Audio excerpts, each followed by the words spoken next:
그래서 지금 현재로서는 누가 소유하고 있는 거다? 대한민국 우리 국가 소유다.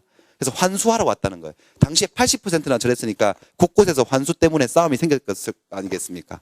그래서 얘가 그럼 그 말 듣자마자 이렇게 순순히 줄까 안 줄까요? 안 주지. 우리 아버지 할아버지 딱 맞다고 막 버텼는데 을이 엄포를 놓습니다. 어차피 소송을 해봤자 우리가 이길 거다. 이건 귀속재산이 확실하기 때문에 당시 버텨봤자 우리가 강제로 환수할 수 있는데 그렇게 하면 너무 우리도 귀찮고 하니까 너무 사건이 많죠. 이런 사건이. 그래서 당근도 제시하는 거예요. 채찍도 가하지만 뭐 땡기지 말고 순순히 우리 국가에다가 뭐 해주면요. 증여. 그냥 계약으로 넘겨주면 어차피 우리 이거 갖고 있을 거 아니고 다 뭐 할 건데 불화할 건데 경쟁 안 붙이고 입찰 안 붙이고 당신한테 수의계약 형태로 불화해주겠다. 우선 불화. 이 좋은 조건으로. 그래서 갑은 순진하게 공무원이 그러니까 들은 거예요. 뭐인 줄 알고 자기 토지가 귀속 재산, 국가 소유 재산인 줄 알고 뭘 했다는 거죠? 증여를 했어 이렇게. 등기가 이렇게 넘어가서 국가가 가져갔어요. 근데 나중에 알고 보니까 이거 귀속 해제된 토지였어. 진작에. 그러니까 자기 할아버지 아버지 땅이 맞았던 거죠. 그래서 얘는 착오를 주장하면서 증여계약을 국가에 증여한 것을 뭐 하려고? 취소하려고 하니까 국가가 치사하게 나오는 거야. 증여계약 내용 자체에는 착오가 없지 않느냐. 줄 의사로 준 거 아니냐. 의사와 표시 불일치. 증여를 결심하게 된 동기에 착오가 있을 뿐이다. 말은 맞죠. 그 말은. 하지만 이 사람이 그런 동기의 착오를 일으킨 게 누가 원인 제공한 거죠? 공무원. 공무원이 국가지 않습니까?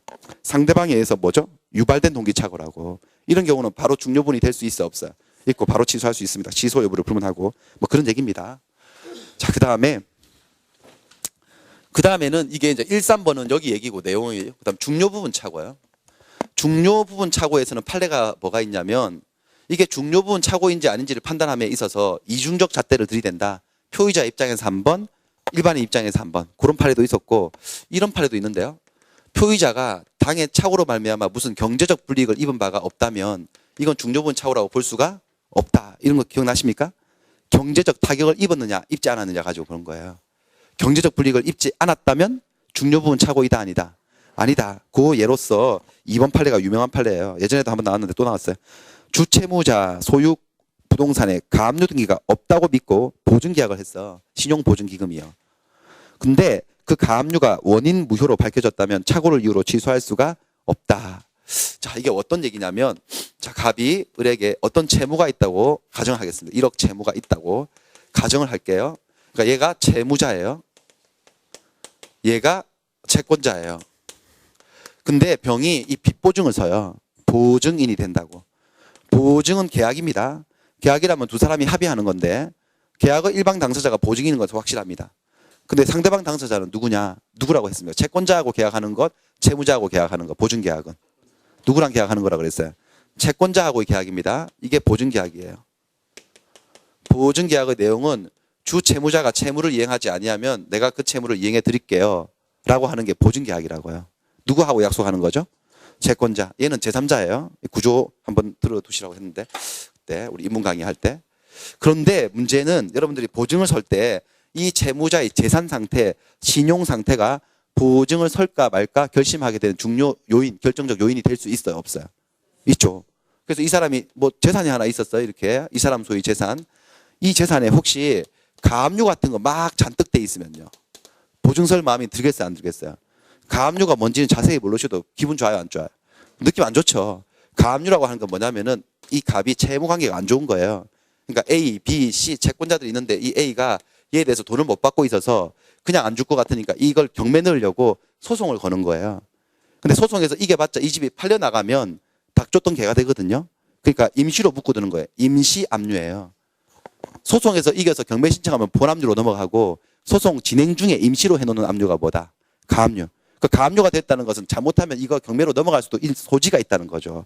물론 얘가 잘못된 주장을 하면 가압류로 말소될 수도 있지만 어쨌든 찝찝한 거죠 이게. 가압류가 돼 있다는 것은 등기부에 나올까 안 나올까? 나와요. 등기부 보면 알 수가 있는데 어쨌든 이건 가압류가 돼 있었어요. 채무자 소유 부동산에. 근데 얘는 몰랐어요. 채무자 소유 부동산에 가압류 같은 건 없는 줄 알았어요.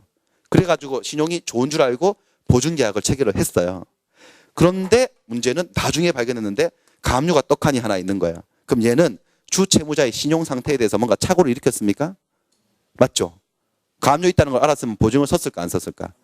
중요해요 안 중요해요? 누가 봐도 중요한 거죠. 그래서 계약을 취소하려고 했어요. 얘가 보증계약을. 저 가압류 있더라. 나 없는 줄 알았는데. 근데 문제는 뭐냐면 이 가압류가 무효가압류였어요. 이 A가 채권을 주장하면서 가압류 걸었는데 채권이 없이 부당하게 집행된 가압류였어요. 가압류가 등기부에는 있는데 그걸 못 받는데 있어도 없는 가압류라고. 법적으로는 없는 가압류라고. 무효인 가압류. 그럼 결과적으로 없는 거예요, 있는 거예요. 없는 거니까 얘는 차고는 있었지만 그 차고 때문에 무슨 그것 때문에 경제적 불이익을 입은 것은 없다 이거 이게 바로. 그래서 이건 보증계약을 취소할 수 있다 없다. 없다 뭐 그런 얘기입니다. 중조부분 차고가 아니어서. 그다음 4번은 무슨 내용이냐면 4번은 중대한 과실 얘기예요. 자, 이건 또 최근 판례죠, 이게. 최근 판례 지금 우리 많이 나올 거라고 많이 했었거든요, 우리 작년에. 근데 나왔어요, 진짜로 이렇게. 2009년도 판례인데 자, 공인중개사를 통하지 않고 토지 거래를 하는 사건이 있었어요. 호수산장 사건인데 호수산장. 어떤 을이 호수산장을 사고 싶은 게 아니고 호수산장 맞은편에 있는 토지를 좋다고 어디서 소식을 들었어요. 그걸 사러 간 거예요. 근데 중개사한테 부탁을 해서 중개를 해가지고 했다면 중개사가 그게 호수산장 맞은편에 얘가 원하는 토지인지를 확인해야 될 주의 의무가 있어 없어요? 있죠. 근데 중개사를 통하지 않았던 거예요. 직접 갔어요. 그래가지고 자기가 호수산장 맞은편에 있는 그 땅 주인이라고 누가 나타났어. 그럼 얘는 내가 원하는 땅인지 아닌지를 뭐 토지 대장이라든지 임야도라든지 통해서 확인을 해야 될 주의 의무가 있을까 없을까? 있는데 얘가 제대로 확인 안 하고 샀는데 나중에 보니까 그건 호수산장 맞은편 땅이 아니고 호순산장 맞은편 땅이었던 거예요. 착각한 거예요, 얘가. 근데 이게 중개사가 그랬으면 중개사한테 뭐 탓을 할 건데 자기가 직접 거래한 거 아니겠어요? 이건 거래상 주의 의무를 조금 결한 거다, 현저히 결한 거다. 현저히 결한 거, 중과실이라고. 중과실이면 이거 취소할 수 있다, 없다. 없다, 뭐 그런 얘기입니다, 이게. 공인중개사를 통하지 않고 토지 거래를 하는 경우에 토지 대장, 임야도 등 확인하지 않은 매수인의 불찰이죠. 이 매매 목적물의 동일성에서 착오가 있었다면 착오를 이유로 매매 계약을 취소할 수가 없게 되는 이치가 중과실로 인정받거든요. 이렇게 되면 중과실로. 자, 해서 읽어보시고. 그다음 5번은 매수인의 중도금 미지급을 이유로 매도인이 적법하게 계약을 해지를 한 경우 매수인은 착오를 이유로 계약을 취소할 수가 있느냐 없느냐. 자, 이거는 이미 뭐 되어버린 계약요? 해제돼버린 계약을 취소할 수 있느냐 문제예요. 할 수 있습니다. 자, 어떤 얘기였냐면 갑과 을이 갑소유 건물을 가지고 매매 계약을 체결했는데 을이 약속한 날짜에 중도금을 지급하지 않았습니다. 뭐라고 합니까? 이걸 보고 채무 불이행. 채무 불이행을 하게 되면 갑은 이 매매 계약을 뭐 할 수 있죠? 취소가 아니죠, 이건요. 해제죠. 해제하고 취소 구별하시죠. 해제하는 거예요. 계약을 해제해서 계약을 소급적으로 소멸시켜버리고 원상회복을 청구하는 거죠. 나한테 받은 거 부분적으로 있으면 돌려달라. 그리고 손해배상도 청구할 수 있어 없어요? 따로. 있죠. 지금 계약 해지되었을 때 을이 갑에게 부분적으로 받은 거 돌려주는 건 부당이득 판안이고 별도로 손해배상 해주는 건 별개 문제죠. 그럼 얘는 뭐도 해야 되고 뭐도 해야 될 판이죠. 원상회복도 해야 되고 뭐죠? 손해배상도 해야 될 판인데 이 을이 왜 중도금을 안 줬냐면 그럴 사람이 아닌데 뭐를 발견했냐면 계약에 뭐를 발견했다? 착오. 이게 취소할 생각이었던 거예요. 취소가 되는지 안 되는지 검토 중이었던 거야.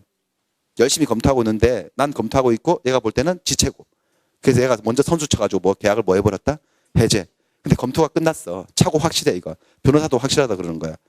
그 내가 착오를 이유로 계약을 뭐 하려고 하는데 취소. 근데 이미 제가 계약을 뭘 시켜놨어요? 해제 엎어놨다고. 그래도 나는 취소할 수 있어야 됩니다. 왜냐하면 이게 기억이 나실지 모르겠는데 두렵지만 얘기해 볼까요? 착오를 이유로 계약을 취소한 자는 효과가 상대방에게 받은 거 부당이득 반환만 하면 되지 상대방이 입은 손해를 배상하지 않아도 된다는 판례가 있거든요. 네? 다시요. 착오를 이유로 계약을 취소한 사람은 받은 것만 돌려주면 되고 별도로 뭐 하기 없기? 손해배상 안 한다는 판례가 있다고요. 그러니까 내가 착오가 확실하게 맞았다면 다시 이 사람이 먼저 계약을 해제해서 계약이 엎어졌지만 다시 엎치는 거죠. 착오를 이유로 취소해야 되죠. 그래야지 내가 부당이득 반환만 하고 이건 안 해도 되는 거잖아요. 맞습니까? 저 사람이 먼저 계약을 해제했다고 내가 착오가 있었는데도 취소를 못 하게 된다면 나는 뭘 해야 될 판이에요, 지금요. 손해배상을 해야 되는데 이 손해배상 책임을 이 불이익을 면하기 위해서 이미 뭐 되어버린 계약도 해제된 계약도 착오가 있었다면 다시 엎어서 뭐 할 수 있는 거? 취소하고 손해배상은 못 해준다. 난 취소했으니까 부당이득 반환만 하겠다. 받은 것만 돌려주겠다. 이렇게 주장할 수가 있다는 판례입니다. 그러니까 매수인이 중도금 미지급을 이유로 매도인이 적법하게 계약을 해지한 경우 매수인은 착오를 이유로 계약을 다시는 취소할 수 없다예요, 있다요. 있다는 소리예요. 답이 5번이죠. 틀렸죠. 자, 여기까지 하겠습니다. 여기까지 하고 좀 쉬었다가 뒷부분을 하겠는데 그냥 된 데까지 하겠습니다. 그냥 좀 쉬었다 하겠습니다.